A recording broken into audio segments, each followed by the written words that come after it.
সুপ্রিয় শিক্ষার্থী, আজকে আমার একাডেমিক এবং অ্যাডমিশন লাইফে দুইটা ভুলের কথা উল্লেখ করব, যে দুইটা ভুলের কারণে আমাকে অ্যাডমিশন লাইফে অনেক হ্যাসেল হইতে হয়েছে।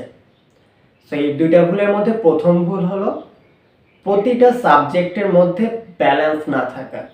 দেখো, আমি অ্যাডমিশন লাইফে কি করতাম, ফিজিক্স জিনিসটা আমার খুবই মজা লাগতো।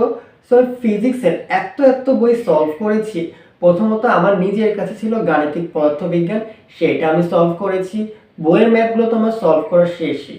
এরপরে আমরা যে কনসেপ্ট বুক, উদ্ভাসের কনসেপ্ট বুক, সেটার প্রত্যেকটা ম্যাথ সলভ করেছি। উদ্ভাসের ইঞ্জিনিয়ারিং কোয়েশ্চেন ব্যাংক, সেখান থেকে প্রত্যেকটা ম্যাথ সলভ করেছি। ভার্সিটি কোয়েশ্চেন ব্যাংক, সেখান থেকে প্রত্যেকটা ম্যাথ সলভ করেছি। ইভেন আমি আইআইটি জেই মেন্স, যে ডাবলই মেন্স, ইন্ডিয়ার যে আইআইটিতে এন্ট্রান্স এক্সাম, সেটারও কিছু কিছু কোয়েশ্চেন সলভ করেছি। ইভেন আমি ফিজিক্সের যে ইন্ডিয়ান যে ইউটিউব চ্যানেল, সেখান থেকে আমার নিজের কনসেপ্টগুলো ক্লিয়ার করেছিলাম। সো ফিজিক্সের প্রিপারেশন এত ভালো নিয়েছিলাম যে অন্যগুলোর যে প্রিপারেশন আমি নিব বা অন্য সাবজেক্টগুলো যে প্রপার প্র্যাকটিস করব, সেই প্র্যাকটিসের টাইমটা আমি পাইনি। সব থেকে বড় ভুল ছিল এটা। ফিজিক্সে এত ভালো পারার কারণে ম্যাথে আমার কি হয়েছিল, ম্যাথে প্রপার প্র্যাকটিস ছিল না, এবং কেমিস্ট্রিতে তো আমার কনসেপ্টই ক্লিয়ার ছিল না।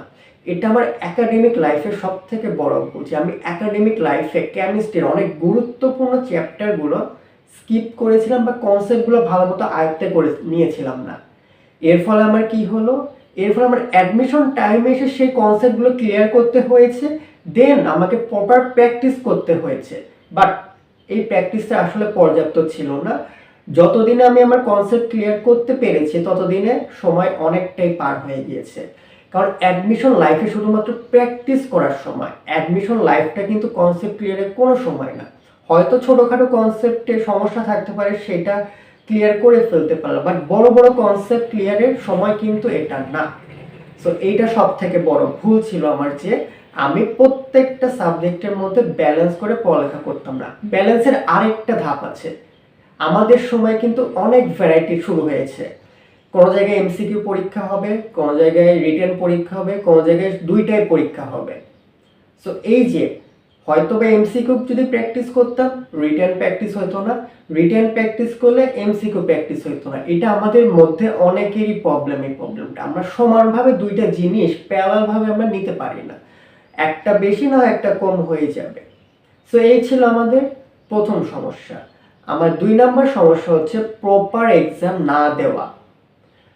তোমরা 2025 সালের রেজাল্টগুলো দেখো। এই যে রিসেন্টলি ঢাকা ইউনিভার্সিটির রেজাল্ট হয়েছে, ফার্স্ট কে হয়েছে নটর ডেম, সেকেন্ড কে হয়েছে নটর ডেম, ফোর্থ কে হয়েছে নটর ডেম, পঞ্চম, ষষ্ঠ, নবম, দশম কারা হয়েছে নটর ডেম। তোমার কি মনে হয় শুধুমাত্র ওদের পড়ার এনভায়রনমেন্ট ভালো আর ওদের টিচাররা ভালো, শুধুমাত্র এই কি কারণ ওদের ভালো করার? একটা টিচার কি পড়া খাওয়াই দিতে পারে? এমন এটাও সত্য যে নটর ডেমের প্রত্যেকটা স্যার কিন্তু প্রপার ওয়েতে কিন্তু পড়ায় না। গুটি কয়েক বা ম্যাক্সিমাম বলতে পারো, আমি অবশ্যই বলবো ম্যাক্সিমাম টিচাররা ভালো, বাট সবাই যে ভালো এমনটাও না। আবার সবার পড়া যে সবাই বোঝে এমনটাও কিন্তু না। তাহলে ওদের সাকসেস রেট এত ভালো হওয়ার পিছে কারণটা কি? ওদের সাকসেস রেট ভালো হওয়ার পিছনে একটাই কারণ, সেটা হলো কুইজ। ওরা রেগুলার বেসিসে কুইজ দেয়। সো ওরা অ্যাডমিশন টাইমে যে সকল কোয়েশ্চেনগুলো এখন ফেস করতেছে, ওরা এটা 1.5 বছর 2 বছর আগে এগুলো ফেস করে আসছে। সো ওদের জন্য এটা কিন্তু অভ্যাসে পরিণত হয়েছে, যার ফলে কি হয়, ওরা পরীক্ষার সময় আসলে যে কোনো ম্যাথ ওরা সলভ করতে পারে, যে কোনো প্রবলেম ওরা সলভ করতে পারে, কারণ এই জিনিসগুলোর সাথে ওরা আগেই পরিচিত। সো তাদের জন্য খুব একটা প্যারা হয় না। প্যারা হয় কাদের? আমাদের মতো স্টুডেন্টের। এবং আমরা 2020 সালে যারা ছিলাম, তাদের কিন্তু পুরোপুরি অনলাইন বেস ছিল সব কিছু। আমাদের অনলাইনে কোর্স ছিল, অনলাইনে এক্সাম ছিল, অফলাইনে কিছুদিন এক্সাম ছিল। তো আমাদের কি হতো, উদ্ভাসে তাও পড়লে, উদ্ভাস বা অন্যান্য নাম করা যে কোচিংগুলো রেগুলার বেসিসে তাও অ্যাডমিশন টাইমে অন্তত এক্সাম হয়, যার ফলে একটা প্র্যাকটিসে থাকে। বাট আমরা সেই সুযোগটাও পেয়েছিলাম না। আর অফলাইন পড়াশোনা আর অনলাইন পড়াশোনার মধ্যে অনেক তফাৎ আছে, এটা মানো আর না মানো।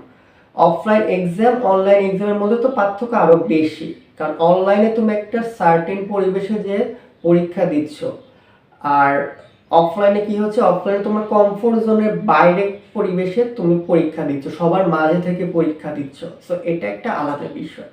সো আমাদের এইটা প্রবলেম ছিল, এবং এখনকার বাচ্চাদের মধ্যেও একই প্রবলেম এখনো আছে। অনেকে অনলাইনে কোর্স করে, অনলাইনে পরীক্ষা দেয়। এটা কখনোই করা যাবে না। তোমাদের করণীয় হচ্ছে অনলাইনে কোর্স কেন আর না কেন, অফলাইনে তোমাকে এক্সাম দিয়ে প্র্যাকটিস করতেই হবে, মাস্ট।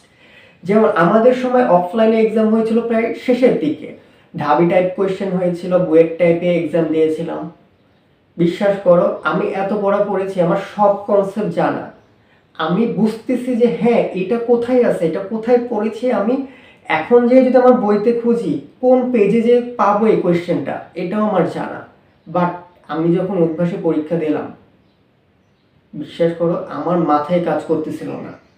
এবং আমি বুঝে গেছিলাম তখনই যে এতদিন যে আমি অনলাইনে পরীক্ষা দিয়ে আসছি বা অফলাইনে যে পরীক্ষা দেই নাই, তার কুফল এখন আমি পাচ্ছি।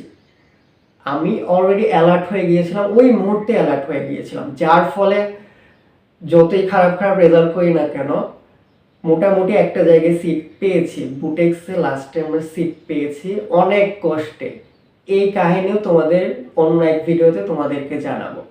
সো আজকের ভিডিওটা এই পর্যন্তই। তোমরা এই দুইটা ভুল আবার রিক্যাপ করি। এক হচ্ছে একটা নির্দিষ্ট সাবজেক্টে ফোকাস দেওয়া যাবে না, ফোকাস দিলে সবগুলো সাবজেক্টে সমান ফোকাস দিতে হবে।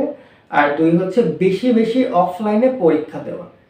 সো আজকের ভিডিওটা এই পর্যন্তই। তোমাদের সবাইকে এই ভিডিও দেখার জন্য অসংখ্য ধন্যবাদ।